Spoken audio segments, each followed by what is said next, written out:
Bien, pues muy buenas tardes a todos. También quería empezar pues agradeciendo especialmente pues al Colegio de Médicos poder estar hoy aquí, a la Cátedra de Profesionalismo y Ética Clínica de la Universidad de Zaragoza y muy especialmente al doctor Rogelio Altisent pues por haberme invitado a formar parte de este taller.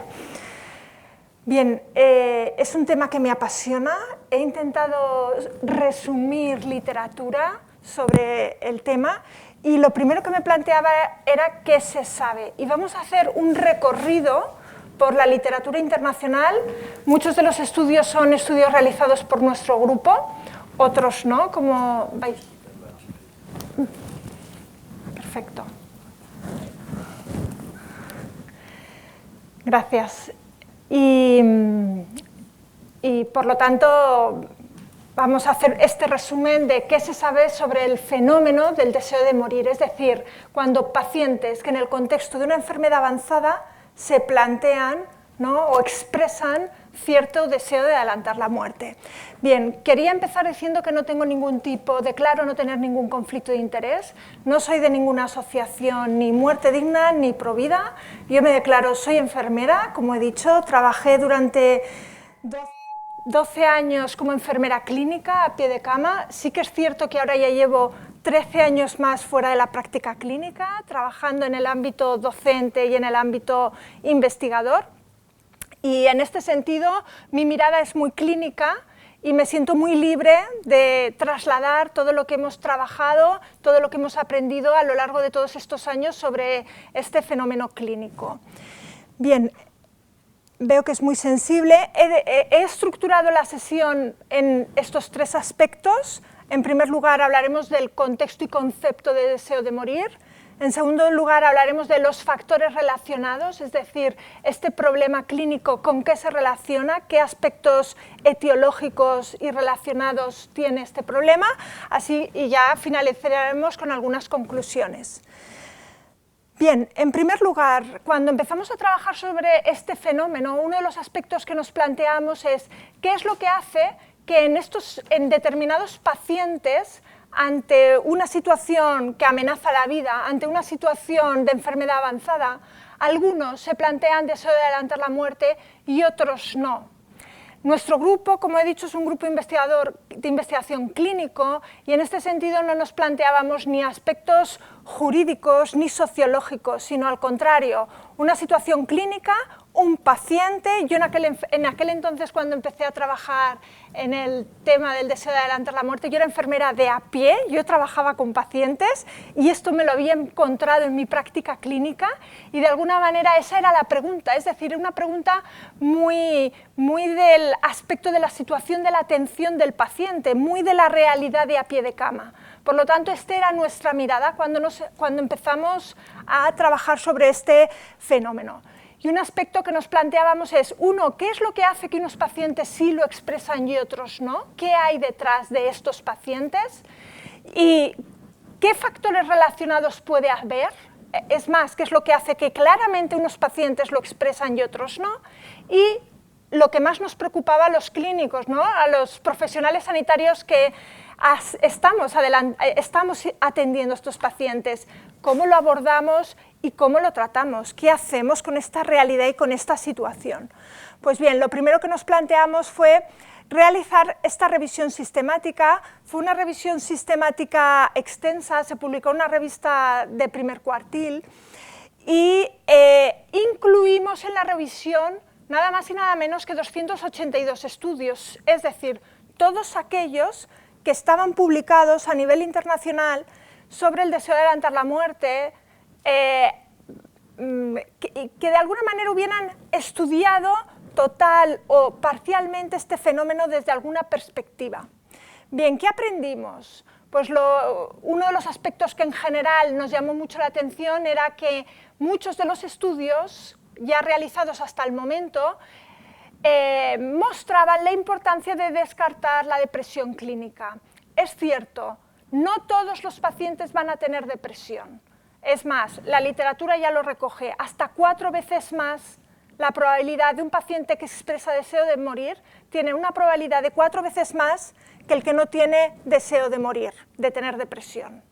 Pero eso quiere decir que 4 veces más, quiere decir que algunos pacientes no tienen por qué tener depresión, pero aún así era un dato relevante.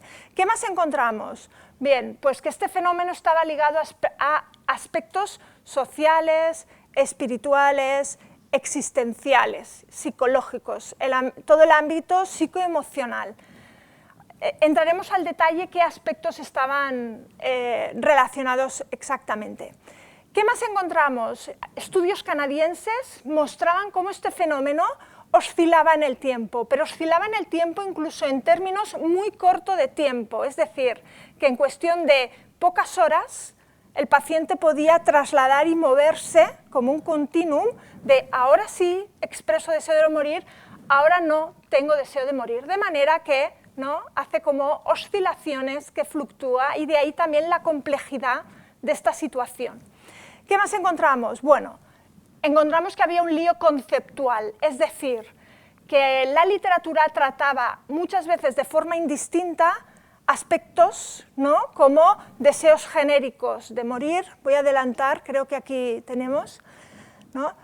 Se trataba de forma indistinta deseos genéricos de se me pasa por la cabeza pero no le doy más vueltas, ¿no? consideraciones, sentimientos, intenciones, a decisiones, a incluso peticiones. ¿Peticiones formales de qué? Pues obviamente incluimos literatura del mundo, por lo tanto, países donde tenían una legislación favorable hacia situaciones de eutanasia, suicidio asistido, etc. Por lo tanto, incluso la petición a veces de eutanasia la trataban de modo ¿no? indistinta, o sea, casi como términos sinónimos, y nosotros lo primero que observamos es que de alguna manera no era lo mismo, había cierta gradación en estos términos utilizados y que no era lo mismo un deseo genérico de adelantar la muerte, como por ejemplo, típico paciente mayor, persona mayor, que te dice que su vida ya está cumplida y que ya qué hago aquí, que casi que estaría mejor en otro sitio, ¿no? Pero que incluso cuando le abordas al paciente, ¿no? a esta persona mayor, le dices, ¿qué quiere decir? ¿Que me está diciendo que quiere morir? Dice, ah, no, eso no haría eso, ¿no? Pero que en pues esos deseos genéricos a una petición expresa y formal. ¿Qué más aprendimos en esta revisión sistemática? El uso de instrumentos para evaluar, ¿no? cuantificar ese deseo. Y eran tan diferentes entre sí, es más, con marco conceptual, con definición utilizada detrás de ese instrumento tan diferente, que esto aún hacía más complejo la evaluación, en el sentido de que era difícil de comparar los resultados entre sí, porque exactamente teníamos la duda de si estaban evaluando el mismo fenómeno o no, sino que de alguna manera podían ser.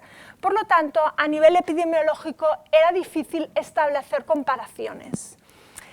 Bien, ¿qué sí que nos aportó esta revisión sistemática, además de todo lo expresado y de todo lo que he resumido en esta diapositiva? Bueno, la importancia de conocer la verdadera expresión del paciente, es decir, hasta ahora habíamos visto cómo utilizando instrumentos de medidas, diferentes escalas, nos parecía que había cierta diferencia entre el uso de unas y de otras.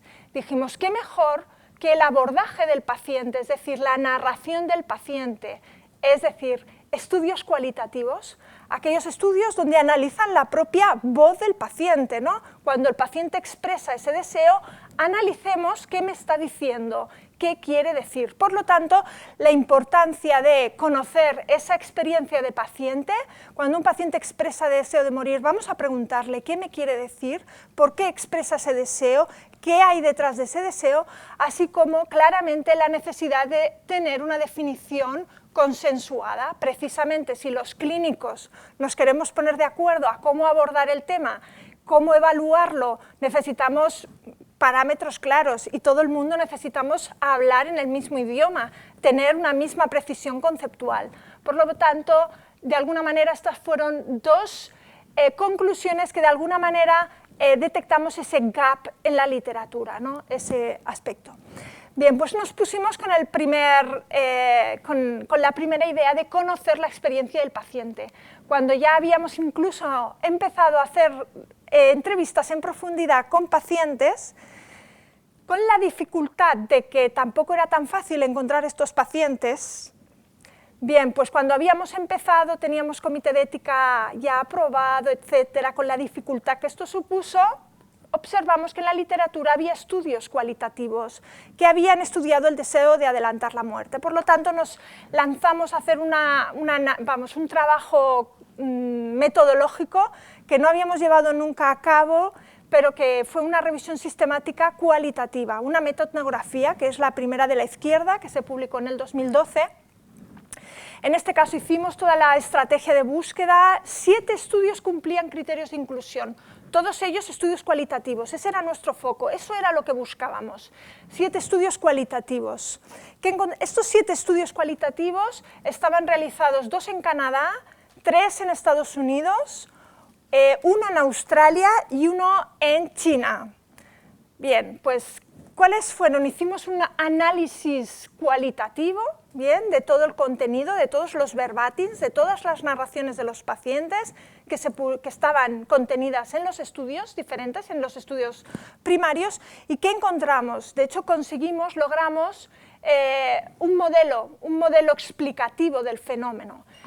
Todos los pacientes, de hecho este estudio aglutina un total de casi 200 pacientes cualitativos, o sea que era muy grande, muy grande, porque los estudios cualitativos ya sabéis que tienen poquita muestra de pacientes, pero había uno de ellos que era muy grande. Bien, en ese contexto de enfermedad avanzada, en ese contexto, de hecho todos eran pacientes con cáncer, sobre todo, y uno de paciente geriátrico, este era el perfil de pacientes que incluían los estudios primarios, pues que en el contexto de una enfermedad avanzada, que es lo primero que se observa en la parte superior, el deseo de adelantar la muerte en realidad es una respuesta a un sufrimiento de origen físico, psicológico y espiritual. Es decir, que los pacientes que expresaban ese deseo en realidad era un deseo reactivo a un sufrimiento de origen físico, psicológico, espiritual, existencial. Estos pacientes también presentaban lo que denominamos en el trabajo pérdida de uno mismo. Veo que no me señala. Pérdida de uno mismo. ¿Qué significa? Que los pacientes, ante todo, mostraban en primer lugar, pérdida funcional. Eran muchos de ellos todos eran pacientes avanzados, por lo tanto mostraban deterioro funcional, eran pacientes además dependientes. Ese deterioro funcional llevaba además a una percepción de pérdida de control. Estos pacientes, muchos de ellos con incontinencia, ¿no? O sea, pérdida de control de las actividades de la vida diaria, dependencia para actividades básicas, higiene, alimentación, vestirse, desvestirse, o sea, dependencia. Y tenían una percepción de pérdida de control, ya no soy yo el que controlo. De hecho, estos pacientes, además, esa pérdida de control se dio en 2 sentidos. Un control muy físico de mi vida, de actividades de la vida diaria, pero también un control muy psicológico en cuanto he cambiado mi rol, ya no controlo, ya no soy yo el que tomo decisiones, he perdido mi rol profesional, soy un ser dependiente, he perdido mi rol incluso familiar, era el padre o madre de familia, cuidador principal de mis hijos y ahora soy una persona enferma dependiente que necesito cuidados de los demás, es decir, he perdido ese control que de alguna manera. Y estos pacientes expresaron que entre esa pérdida de función y esa pérdida de control expresaron percepción de pérdida de dignidad. Es decir, ellos entendían que una vida así vivida ya no es digna. Es decir, he perdido mi función, he perdido mi control, mi vida así vivida no es digna. Y tenían percepción de pérdida de dignidad. Esa percepción de pérdida de dignidad, ¿a qué les llevó? A una percepción de pérdida de sentido. Mi vida ya no tiene sentido, ¿no? Estos entendían esa dependencia, esa pérdida de control y esa vida con pérdida de percepción de dignidad ya no tiene sentido y esto me lleva a una gran desesperanza, ¿no? Mi vida yo ya estoy desesperanzado. Bien, además, estos pacientes que tenían reflejaron miedo, curiosamente, tanto a la muerte como al proceso de morir. Ellos eran conscientes, tenían una enfermedad avanzada, sabían que la situación de enfermedad les llevaba a la muerte. Y ellos manifestaron miedo a la muerte en sí, pero también a ese proceso de morir, de me dolerá, ¿qué pasará, ¿no?, conmigo? Y esa situación de lo que denominamos pérdida de uno mismo junto con el miedo, les llevó a un gran distrés emocional. Es decir, esa situación así vivida llevaba a lo que también en la literatura en inglés se conoce como unbearable suffering, ¿no?, un distrés emocional, un sufrimiento extremo, que reaccionaban, estos pacientes a esa situación reaccionaban, ¿no?, y entendían el deseo de morir como un deseo de vivir, pero no de este modo. En realidad, ellos expresaban, no, si yo no tuviera todo esto, claro que querría vivir, pero lo que no puedo es vivir tal y como estoy de este modo. O sea, yo en realidad quiero vivir, pero así seguro que no, así no puedo vivir. Bien, ¿qué más? Para ellos el deseo de morir, y lo expresaban muy bien expresado, era un medio para acabar con el sufrimiento. Es decir, ellos entendían, prefiero morir a seguir viviendo de esta manera. Y además se dio otro aspecto que era como muy transversal. En realidad el deseo de morir se presentaba como un control, es decir, muchos de estos pacientes, por ejemplo, hicieron acopio de barbitúricos, tenían barbitúricos en la mesita de noche, se los habían ido, ¿no?, habían ido guardando. ¿De qué murieron estos pacientes, casi 200 pacientes? De su enfermedad. Todos murieron de su enfermedad, por su enfermedad, debido a la enfermedad que tenían. Pero les daba tranquilidad saber que si la cosa se ponía peor, empeoraba y ese sufrimiento se volvía más duro, ellos tenían su control, su red de seguridad, sus barbitúricos en la mesita de noche. Ninguno de ellos lo utilizó, pero es verdad que tener el control de la situación les daba cierta tranquilidad, saber que si la cosa se pone peor, yo controlo, puedo tirar de eso, por lo tanto me da seguridad. Y por lo tanto ese deseo de morir en realidad es mi control de seguridad. Controlo yo cuándo, cómo, dónde. De hecho le denominamos a esto a tener un as en la manga, un por si acaso, lo denominamos así fruto de este estudio. Bien, este estudio, posteriormente, 5 años después, lo que se hace con las revisiones sistemáticas, se actualizan, hicimos un update de la revisión sistemática, entrañó cierta complejidad metodológica, porque existe muy poquita experiencia en actualizaciones de revisiones sistemáticas cualitativas. ¿Por qué nos pareció relevante ampliarla, actualizarla? Uno, porque había 7 estudios más, pero sobre todo, más que los estudios en sí, más que el número, nos pareció muy relevante los países nuevos que habían publicado estudios, donde incluía países europeos, donde la legislación era favorable a la eutanasia. Por lo tanto, nos parecía relevante ¿será igual el deseo de morir expresado por los pacientes, ¿no?, de estudios procedentes de Suiza, Holanda, ¿no? ¿Será igual que los estudios previos, donde ya habéis visto Estados Unidos, Canadá? Canadá en aquel entonces, desde el 2012, el MAID está legislado desde el 2016, por lo tanto los estudios eran previos a la legislación de Medical Assisted Dying en Canadá. Por lo tanto nos pareció, solo por este hecho, relevante actualizar esta revisión sistemática. Por lo tanto, allí que hicimos, además de los 7 estudios anteriores, encontramos 7 estudios más. Bien, ¿qué aportó esta revisión sistemática? Bien, lo que hicimos fue, observamos cómo las categorías previas, ese deseo de morir en respuesta a un sufrimiento, esa sensación de pérdida de uno mismo, ese miedo, se reactualizó y en realidad encontramos, se englobó todo en 5 categorías nuevas, donde el sufrimiento fue algo transversal, subyacente. Todos los pacientes, todos, incluidos todos los 7 estudios nuevos que eran Alemania, eran estudios procedentes de Alemania, Holanda, Suiza y Tailandia, pues estos estudios de esta procedencia, todos los pacientes observamos que todos tenían sufrimiento y ese sufrimiento era transversal a todos ellos, era el punto de partida, todos expresaban ese sufrimiento. Y vamos a hablar nos llevó a entender que detrás de cualquier deseo de adelantar la muerte había razones, es decir, dimos un paso más en el análisis, había razones, además que el deseo de adelantar la muerte tenía significados diferentes según el paciente, tenía significados diferentes, incluso tenía funciones y además que se daba una situación de experiencia temporal en estos pacientes. Bien, todos ellos identificaron, todos los pacientes identificaban, ¿no?, que el deseo de adelantar la muerte por algo, y todos identificaban esa razón, todos identificaban motivos, y los motivos eran físicos, psicológicos, emocionales, sociales, y esa percepción de pérdida de uno mismo.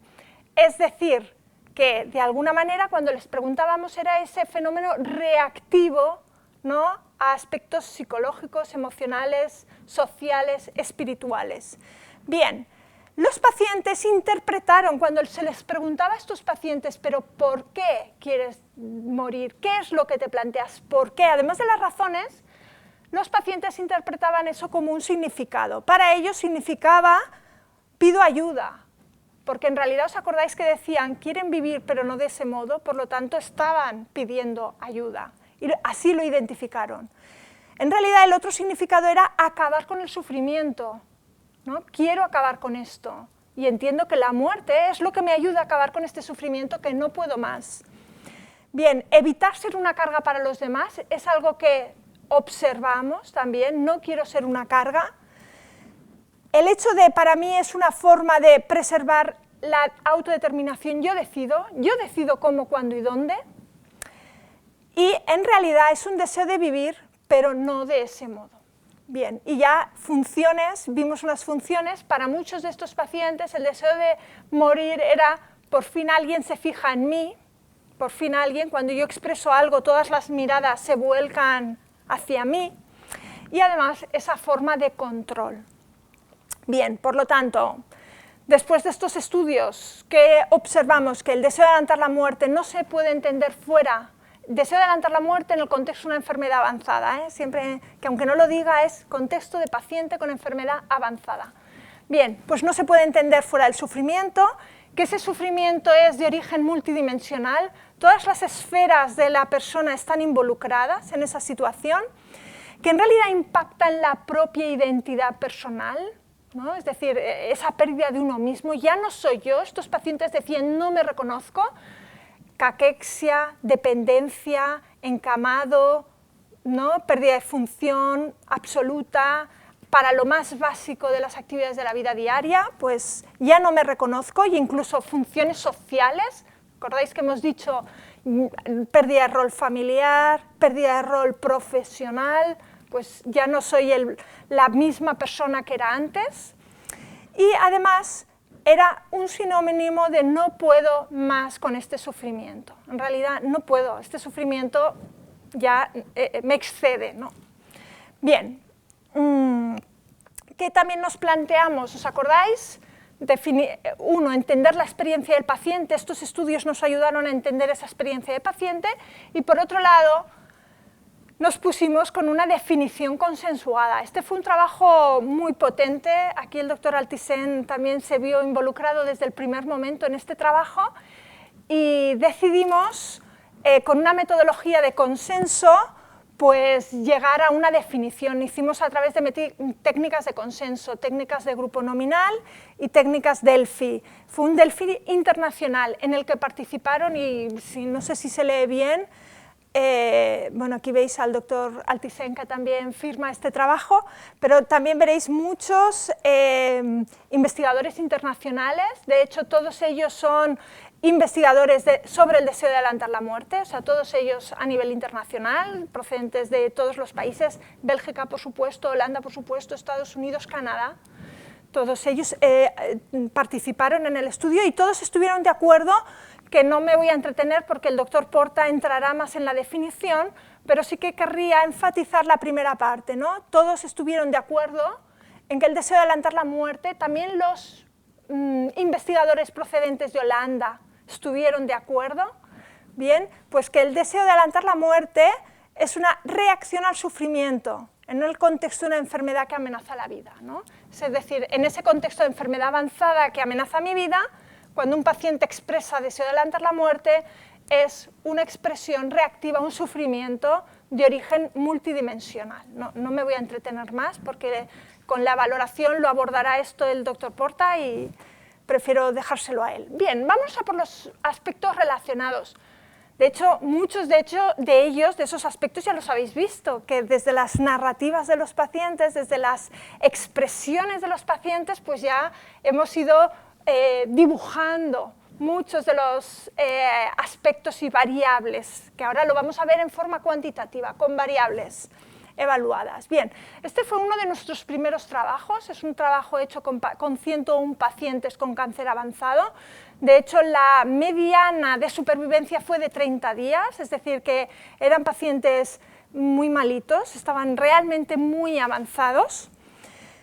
Y analizamos claramente con una escala, de hecho aprovechamos además para validar una de las escalas más utilizadas hasta ese momento en la literatura, junto con otras variables. ¿Y qué nos encontramos? Que el deseo de adelantar la muerte, en nuestro contexto, en estos pacientes se daba hasta en un 14% de los pacientes, insisto, pacientes muy avanzados, muy malitos, y observamos una correlación directísima con sintomatología depresiva, es decir, que a mayor deseo de adelantar la muerte, en este caso, el HATS puntuaba más alto en depresión. Bien, ¿qué más encontramos? Pues que a mayor deseo de adelantar la muerte, pues las escalas de dependencia, tanto dependencia de actividades de la vida diaria como de dependencia funcional, también había una correlación positiva significativa. Bien, otro estudio también nuestro. ¿Qué analizamos? Bien, hemos visto esa percepción de pérdida de dignidad, esa percepción de pérdida de sentido de la vida. De hecho, todo lo que habíamos ido observando en los estudios cualitativos lo transformamos en formato variable y lo quisimos estudiar cuantitativamente, evaluando en los pacientes esas variables. Bien, este estudio nos llevó a hacer un modelo que puede parecer complejo de ecuaciones estructurales, es un modelo estadístico que en realidad todos los pacientes, fijaros el punto de partida y lo que tenían en común estos pacientes, el punto de partida era, ¿no?, la dependencia funcional, era el Karnofsky en concreto, esa dependencia funcional está evaluado con el Karnofsky en estos pacientes, y observamos que de estos pacientes con dependencia funcional, algunos expresaban deseo de adelantar la muerte, esto a veces funciona y a veces no, que es el círculo más abajo y a la derecha, algunos, y aquellos que puntuaban sí, deseo de adelantar la muerte, ¿qué observamos?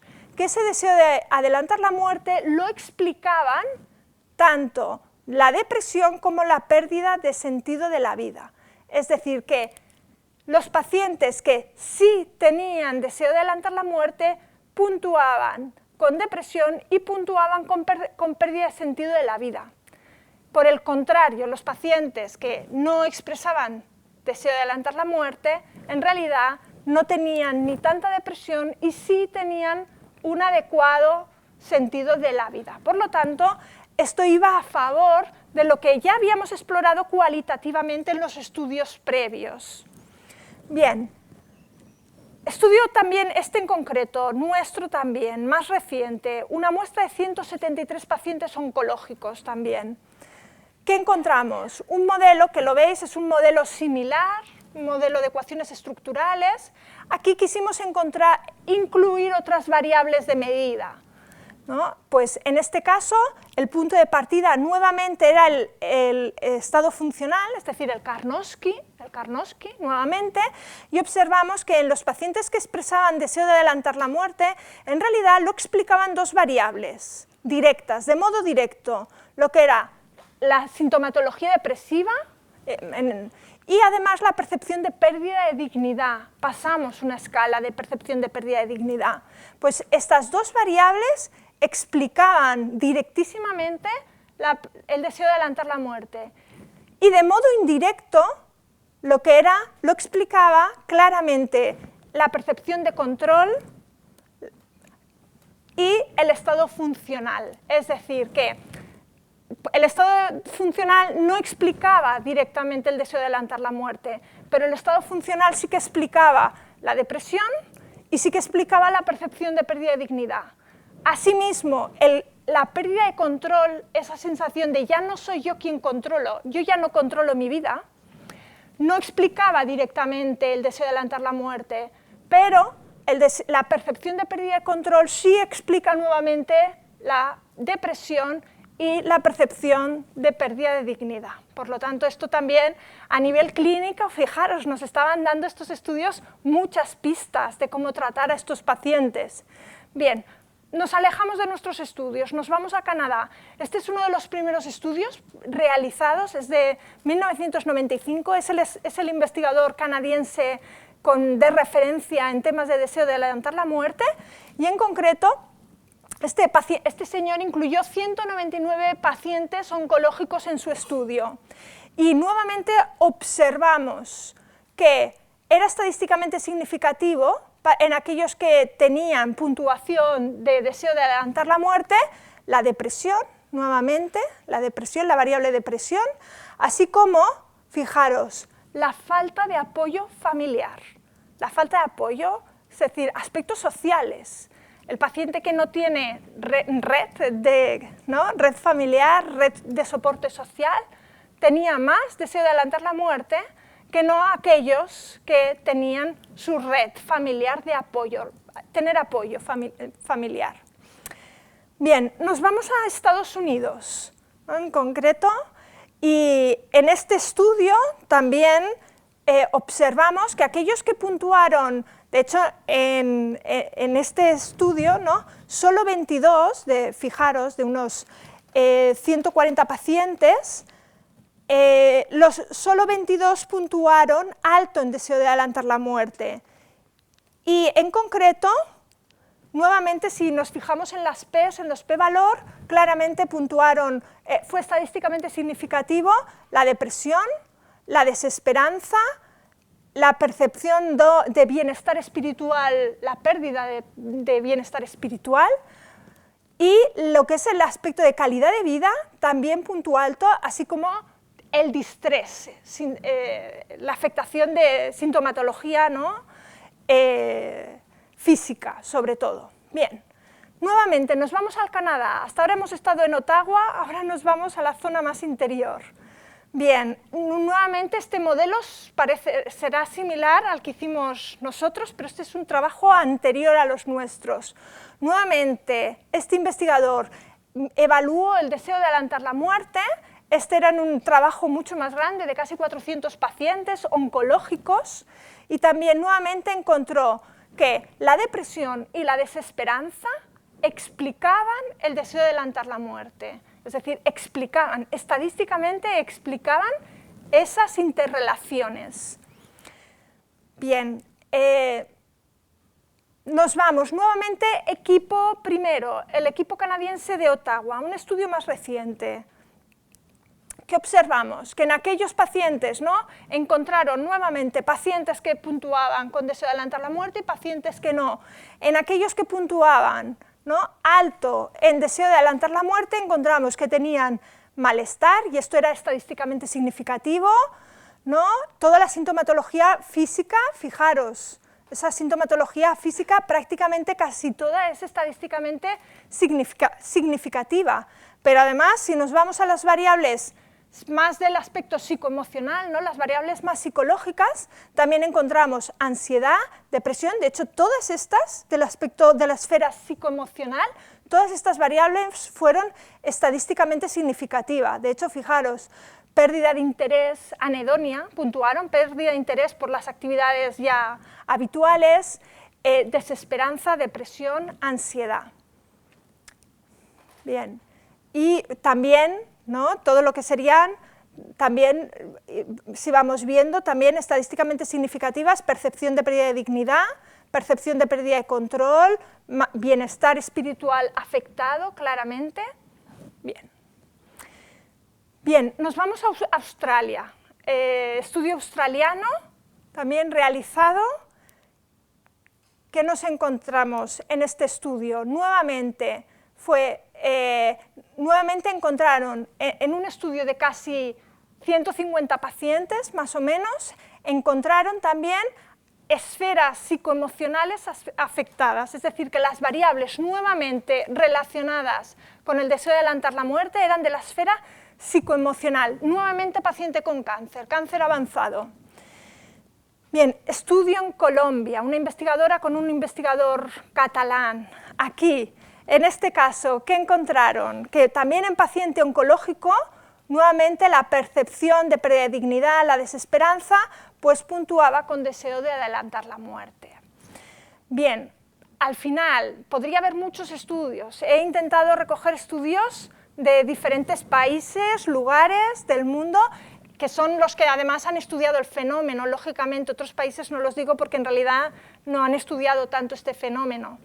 Bien, pues a mí me gusta hacer una esfera que al final dice, pues toda la persona está afectada, las variables, ¿no?, de la persona, de todas las dimensiones humanas. En realidad encontramos aspectos, ¿no?, variables de la esfera emocional, de la esfera física. De hecho, estos pacientes están ¿no?, físicamente afectados a nivel social y a nivel existencial. Bien, algunas conclusiones. Pues el deseo de adelantar la muerte, después de analizar toda la literatura, es un fenómeno complejo, ya vemos, afecta a todas las dimensiones humanas, por lo tanto es un fenómeno complejo, reactivo al sufrimiento, de origen multicausal. Veremos, y esto se lo dejo al doctor Porta, que se puede evaluar, y de hecho ya lo hemos visto que se puede evaluar, se puede cuantificar para medirlo, y que a mí me gusta acabar diciendo, bueno, pues si al final es un paciente con sufrimiento, que es un paciente que hemos visto, que queda muy claro que es sufrimiento, me gusta mucho hablar del modelo de amenazas y recursos de Vallès, este modelo de Vallès, donde al final, cuando tenemos una enfermedad que amenaza y nuestra integridad, ¿no?, nos amenaza como personas, ¿no?, por lo tanto, si el sufrimiento lo ponemos en una ecuación donde el numerador es la amenaza que yo percibo y el denominador es que tengo o no recursos, pues claro, si a medida que me siento más amenazado, ¿no?, mucho más amenazado, pues el sufrimiento será mucho mayor, y si encima a esto le añado en el denominador pues que no tengo recursos, pues la ecuación resultante pues es un sufrimiento muy, muy grave en estos pacientes. Por lo tanto, esto lo dejo ya para los talleres y muchas gracias por vuestra atención. Ya le dejo paso.